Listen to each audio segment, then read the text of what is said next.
I was born and raised here in the DC area as the son of two computer scientists, and so I think computers and technology have always been in my life. I remember hacking my own video games on the Commodore 64 when I was young, and was very much on a track towards computer science for many years until, unfortunately, I had a not so great teacher in high school that kind of I think sucked a little bit of the interest in computer science out of me. And so as I was starting to wrap up high school, I'm not even sure I knew quite where I wanted to go yet, except that while computers were interesting, it wasn't quite going to be the path of the future for me.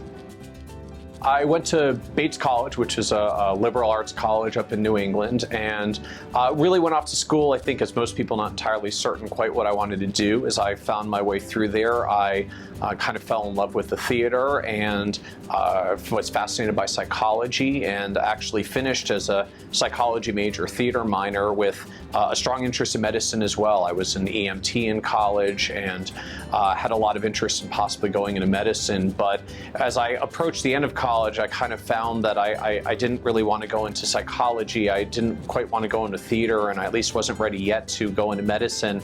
So I guess in true liberal arts fashion, I learned some wonderful critical thinking skills, but then as I graduated from school, I had to figure out what I really wanted to do next.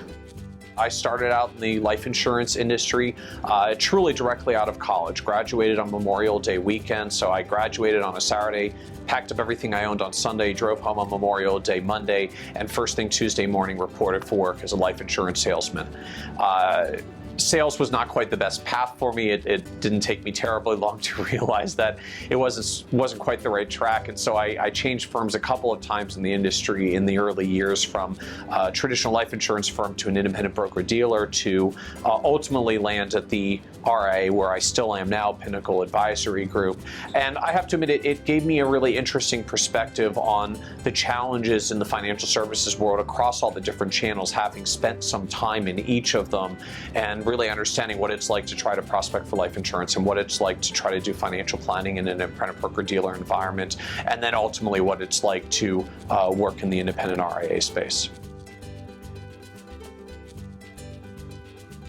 The process of staying continuously enrolled and learning for the better part of a decade, as I guess I found the more education that I did and the longer that I stayed with it, the more designations and degrees that seemed to accumulate over time. But for me, really, it was never really about the designations or the letters. It was about the education, the learning. I find over time that my research kind of shifts and flows to really whatever seems to be a challenge and a need in the world of financial planning. So I've certainly done a lot of research on safe withdrawal rates over the years and enjoyed it a lot. My first book was on annuities. I spent a lot of time understanding the trends that were underway in annuities over the past 10 years. And I look forward to kind of following that path in the future, wherever it may lead. I'm spending more time now looking at some of the models around behavior change and how we can better integrate some of the softer skills into financial planning, as well as the opportunities that are coming forward in some new types of insurance products that are out there, and even how our investment world just continues to change. We may be getting further from the last financial crisis, but we're always closer to some next challenge that's on the horizon, and certainly the investment environment seems to be in a continuous state of change. And so just trying to get a handle on, or maybe synthesize together, what's a trend, what's really just a fad, what is something substantial that we're learning about how to manage portfolios better. I certainly appreciate some of the recognition that's come from my research and work over the years. I think I was probably most flattered and humbled by the Financial Planning Association's Heart of Financial Planning Award, and some of the amazing people that were up there on the podium with me for the lifetime of work that they've done.